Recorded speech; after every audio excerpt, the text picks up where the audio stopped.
यहाँ आपको अपडेट करेंगे। मुस्लिम लीग नून के कायद नवाज शरीफ से शहबाज शरीफ की मुलाकात हुई है, जिसमें मुल्की सियासी सूरत हाल और कानूनी उमूर ज़ेर गौर आए।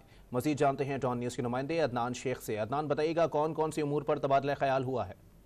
आज बिल्कुल मुस्लिम लीग उनके कायद नवाज शरीफ से साबिक वज़ीर आज़म शहबाज शरीफ की मुलाकात जाती उम्र हुई है और 2 घंटे से जायद होने वाली मुलाकात में मुल्क की सियासी सूरत हाल और कानूनी उमूर पर जो है वो गौर व फौज किया गया। मुलाकात में पार्टी के चीफ ऑर्गेनाइजर मरियम नवाज और सलमान शहबाज भी मौजूद थे और इस मौके पर दोनों रहनुमाओं ने पार्टी टिकट की तकसीम और मंशूर कमेटी समेत पार्टी बयानी पर भी खुसूसी गुफ्तगू की है, जबकि दोनों रहनुमाओं ने पीपल्स पार्टी समेत दीगर इत्तेहादियों के जो तहफ़्फ़ुज़ात हैं उनको दूर करने पर भी लाहे अमल बनाया है।